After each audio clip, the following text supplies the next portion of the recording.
So, Kara, why are you selling your timeshare? So, well, those timeshares are kind of bullshit. Like, they don't take dogs now, and the freaking maintenance fees are going up like 10, 20% a year. I'd rather put the money into Bitcoin at this point. I know, people, like, we can never find anywhere to go that takes dogs, and the beds are uncomfortable. That's why. You think we should sell all the timeshares? Yeah, I think that'd be a good idea. It's kind of a waste of money. Can't go anywhere. I think we could go find better accommodations on Airbnb or VRBO or something. At this point, a little too much, little too much. I say we divest ourselves fully. I hear that, Kicker. I hear that. Hey everybody, Tony VT. I'm gonna go over why I'm selling all my timeshares now. I am divesting myself of all of them. It is just come to that point at this point. Sorry, I was gonna do like a professional video, but it's just easier for me to do them walk-in because I run a business and we're friggin' busy. We sent out over $2.5 million last year to timeshare owners who wanted to monetize their points or couldn't for whatever reason. So we have been super busy and we're gonna be 50% over what we were last year, helping owners get rid of these unwanted or getting to be unbearable maintenance fees at this point. So I'm selling all my timeshares. That's the point of this video. So I'm gonna go over if they were a good deal or not. It was a good deal. I would say it was a good deal. I don't know if it's a great deal. Yeah, no, it's a good deal mainly for the fact that, you know, you got the family memories. I mean, that was pretty much worth it right there. Okay, I'm gonna go over where I bought my timeshares at. So I own Marriott, Wyndham, Worldmark, and I don't own Diamond anymore. I already got rid of that one. At this point, these timeshares are, well, they're just not for our family anymore, but it doesn't mean they're not a good deal. So what I did, and I'll have my guy Renzi put them up on the screen, all the proof of what I'm gonna tell you here. So, okay, so let me start with what I bought when I bought it. Okay, so I bought, so I'm gonna go over mainly the Marriott. So I'm gonna go over the Marriott, because I actually purchased those. I purchased them when I worked there. So I got a smoking deal. So I paid upfront cost $48,000 for 3 weeks. I owned a Timber Lodge Gold. It's kind of like spring season. I had a Timber Lodge Lake Tahoe Platinum Summer. And then I had a Palm Beach 2-bedroom. So I paid, I'd say about $48,000 for those. So I got them about half price. Because I was working there at the time and I got to buy the week and it let me enroll it for free. Plus I probably paid on the loans for 2 or 3 years. So what's that, like $6,000 in interest, I think I calculated. So the total cost is $54,000. All right. So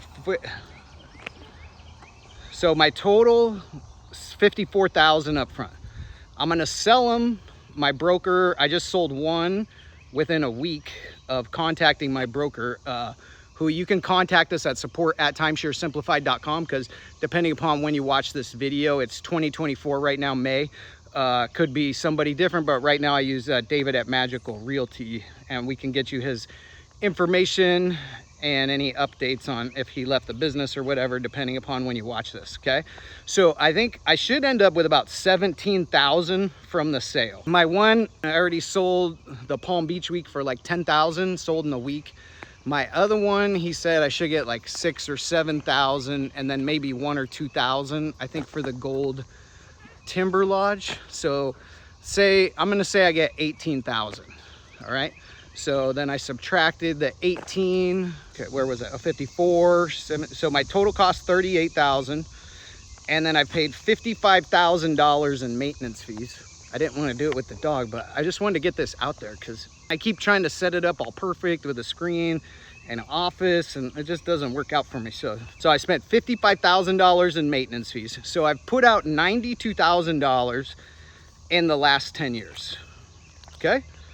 So that's all my cost, including my maintenance fees, interest on the loan, everything. Now, was it worth it? The only reason it was worth it is because I used it how I learned how to do it. You have to trade into better places.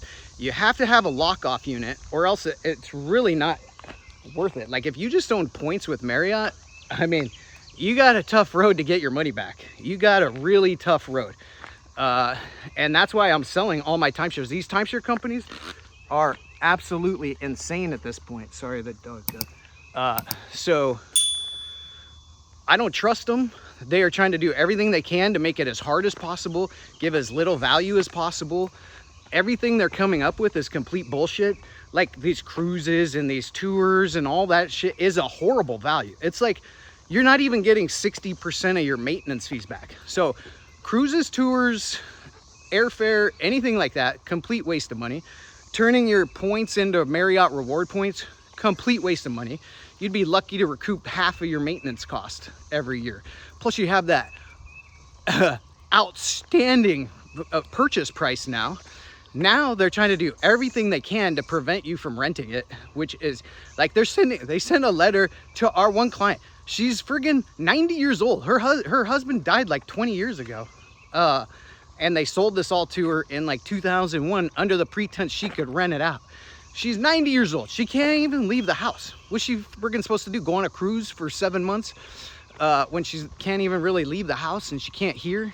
And then her kids don't want to use it. So they're like sending letters like, you have rental activity on your account. It's supposed to be for commercial purposes. She's not making any money. She's just paying the maintenance fees. So the fact that Marriott's doing this and they're all colluding together, Marriott, Wyndham, Westin, Hilton, Hyatt, they're all, it's one big club and you ain't in it, as George Carlin used to say. And they like, because they're so short-sighted and dumb. Like, it doesn't make any sense. The only thing that they want is they want owners to keep going on tour and buying, because they buy more often and a bigger price than a first-time buyer. But so you want these older people, now I'm older so I get to say, so you want these 60, 70-year-old people to keep going on tour when they use their 4 weeks a year and to keep buying and upgrading to your next made-up level of benefits, which one of your benefits is to be able to stay at houses with your points. But with your houses, which is great, which I'm doing now. I don't stay in timeshares anymore because I don't like them anymore. Their beds are crap. You can't bring the dog. You have to go to the front desk to check in. You can only check in at 4 o'clock. They don't clean the rooms. They don't even clean them midweek if you do a whole week anymore. So what benefit is I can go to Airbnb, book it, go anytime I want. A week in an Airbnb, I just booked one in Cape Canaveral, Florida. I had a 5-bedroom house, 5,000 square feet, pool table, private pool, I don't think I had a hot tub. I had a private pool. It was beautiful inside. 5 bedrooms, pool table, air table. It was the same cost. It was less than 1 week of my maintenance fees at Timber Lodge. It was like $2,600. Maybe that was only 5 nights, but whatever.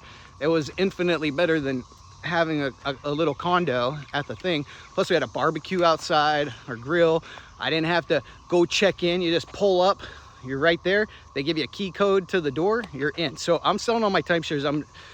Plus we take the dog everywhere now, so I don't know why it's a complete pain in my anyways. There's this guy on YouTube. He does videos of him and God making dogs, and he's like, Akitas, he's like, 60% of the time they're awesome, and God's like, well, what are they the other 40%? He's like, oh, a complete pain in the ass. And I would concur with that. Anyways, okay, so the only way I even got value out of my timeshare was trading through Interval International. Now 90% of owners I ever ran into didn't like to use Interval, but Interval is the only way you can get value out of your timeshare. You're better off, if you do own Marriott, to own weeks the old way, or if you're gonna buy it, buy weeks off the resale market, because you only need about 8 to 10 years to make it be a good deal for you. And if you live longer than that, or you use it more often than that, for more years than that, then you're gonna be even better. Because I think my break-even was probably about 8 or 9 years.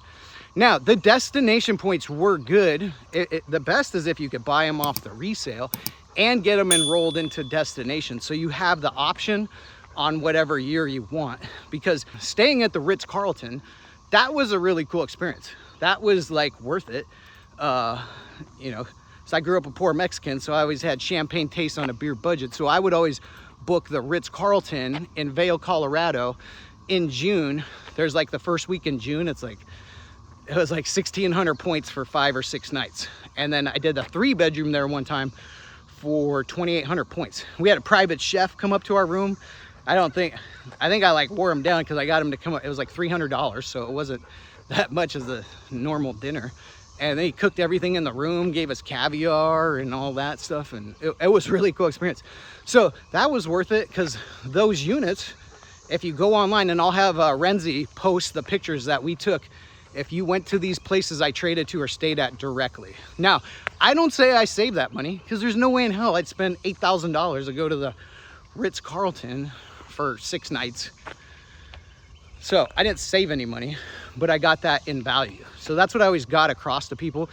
You're not going to save any money buying a timeshare. You can get more value for your money, I think, because you can go online now. You can rent people's timeshares from them. So here's what I did. Here's what I started with. I traded my studio timber lodge for a 2-bedroom. I always trade the smaller units for the bigger units. So you can watch my other videos on how to trade.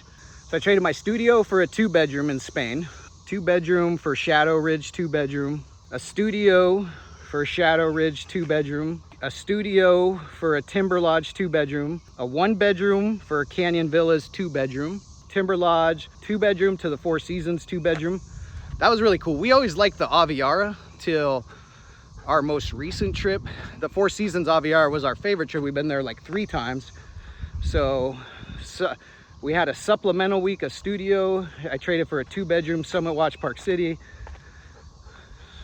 Timber Lodge, 1-bedroom to the Shadow Ridge Enclaves 2-bedroom. And we'll put all these on the screen or link in the description. And then I did videos on how to trade to get these. Or I wrote the book Timeshare Tips and Tricks. You can get it on Amazon. Shadow Ridge, okay, that's better. Studio Timber Lodge, Newport Beach 2-bedroom.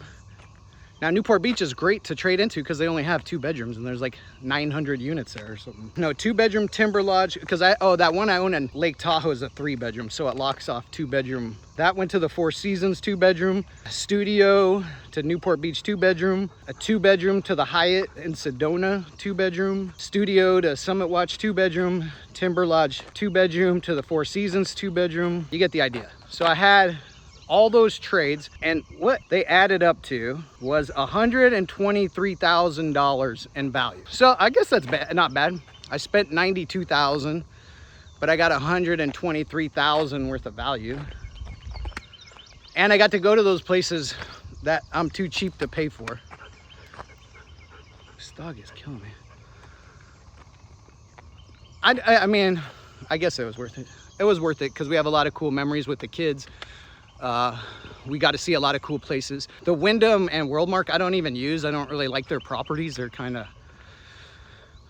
I don't know, they're not that great. The Worldmark you can trade into the Four Seasons and the Marriotts. It trades awesome. So if you own Worldmark, I would get an II membership and just trade all the time, because that would be your best value. If you owned a timeshare, owning 10,000 Worldmark points and trading through Interval, it's probably your best bet. But at this point, the maintenance fees have increased 10 to 20% a year.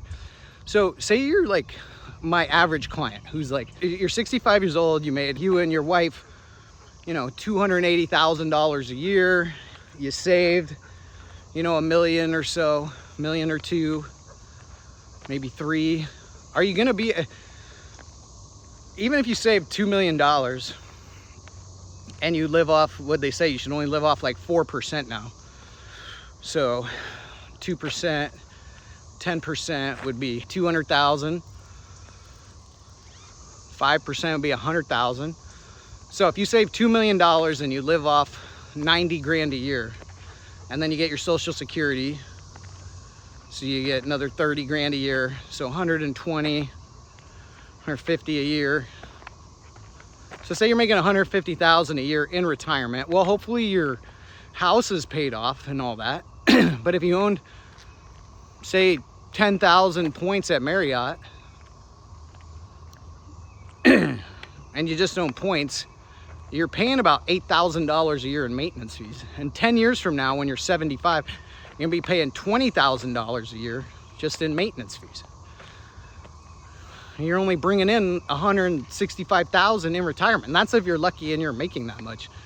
So, and are you going to be using it 4 to 5 weeks a year when you're 75? Maybe you will, maybe you won't, but the kids don't want to use it. Most of these Gen Z kids and millennial kids can't even afford houses right now. Like so now they're going to pay grandma's $10,000 maintenance fee bill and go on these weeks of vacation where it costs $1,000 to fly to Hawaii or whatever. You can do drive-bys close to your house, but then if you're doing that, you're not really getting much value out of it. The only way you get value out of your timeshare is going like during peak times, like Hawaii during the summer, or you know, the ski resorts during ski season, when it, you know, you go to their websites and it's, you know, $500 or $1,000 a night. Then it's a good deal. But then here's the thing too. These timeshare companies are so greedy, and at this point, I just saw the CEO's pay of all these different timeshare companies, and I found it interesting because Marriott has just been like insane, like trying to do everything they can to, well, from my point of view, being insane to what they're trying to do to their customers. Maybe they're not. Maybe you have a different perspective. I'm just some Mexican guy walking his dog. But this is what I'm experiencing from, you know, we have close to 1,000 clients now. We do, you know, close to 15,000 reservations a year. It's so this is what I'm seeing in the whole industry as a whole. Now I'm mostly picking on Marriott because that's who we mainly deal with, and who I deal with, because I love the company. I love Mr. Marriott, the whole story, such good people. But at this point, they're not even in charge anymore. Mr. Marriott's gone, his kids pretty much gone, the grandkids. I even think the grandkids are out of the business now. They gave it to Arnie Sorensen or whatever. So they're not involved anymore. And when the original owners leave, all you get is greedy CEOs who make all their money off stock options. So the CEO of Marriott Vacation Club, like 2 years ago, he made $16 million. But last year, he only made $1 million because they didn't hit their stock price target. So I think their only solution is that they're not selling owners enough, and that guests are taking up all the good timeshare tours. That's the only thing I could see, because it doesn't matter if Mrs. Badgewell, who owns 4 weeks, if she's going to use those 4 weeks, how does that take away from the other owners? She was going to use that time anyways. Why can't she let her guests stay in it and them go on a tour, and they can sell new people that they can continuously keep selling? No, they don't want to do that, because they want to force you to try to use it for cruises and airfare and stuff, because that's where they make their real money. And then they want you to stay there so they can take you on tour and sell you more. Most of their salesmen will tell you, yeah, buy more and you can rent it out to cover the maintenance fees. And then behind the scenes, they're making it harder and harder to do that, especially with points. With weeks, they can't really do that much about it because it's deeded real estate. And they even have their own rental program. With points, they're doing everything they can to make it as difficult as possible. So it seems to me, in my expert opinion, that they're going to they're going to end up putting themselves out of business, because the word's going to get out that they make it difficult for you to rent out, just like Wyndham does, just like Hilton does. And these people can't even cover their maintenance fees. All most of them want to do is just cover their maintenance fees. I mean, some people, you're like, I'm not doing it. You know, you're not paying enough, which fair enough. Yeah, we barely cover the cost of your maintenance fees, but it's an option you have when you can't use it. You didn't buy it to make money and get rich off of it. But yeah, I'm sure if you booked it for ski week in Lake Tahoe and put it on Red Week or one of the other rental sites yourself, you could make a decent money over your maintenance fees for sure. People do that all the time. One of my owners in Hawaii, I just talked to her because she wanted to see what I was paying. She's like, oh no, because I rented out in Hawaii for like $8,000 a week. I was like, good for you.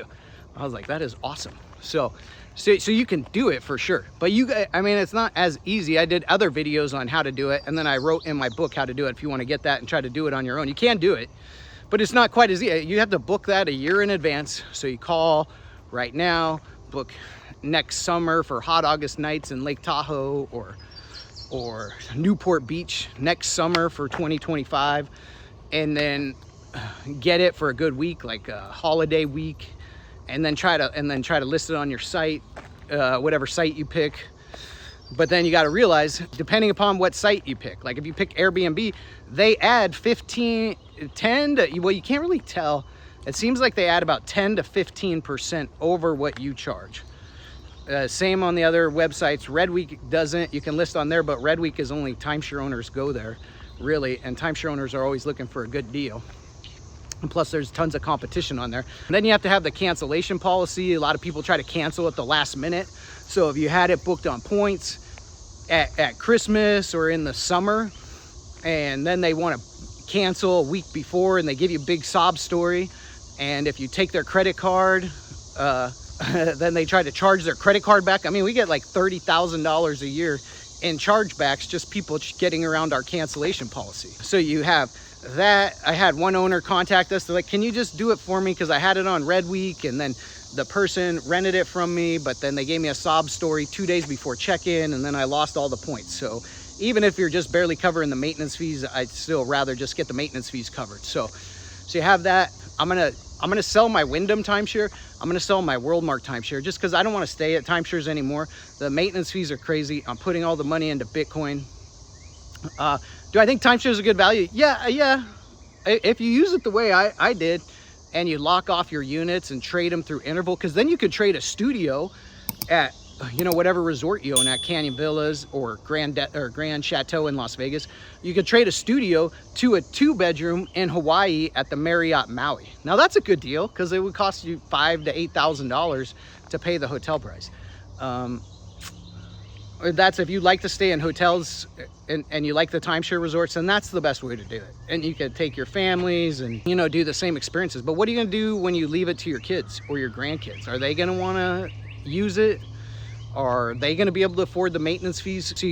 So we give owners an option where at least your maintenance fees are covered. So on any year you can't use it, we're gonna have an app. It should be out. They just sent me the final release today. So it should be out, let's say by June 1st, 2024.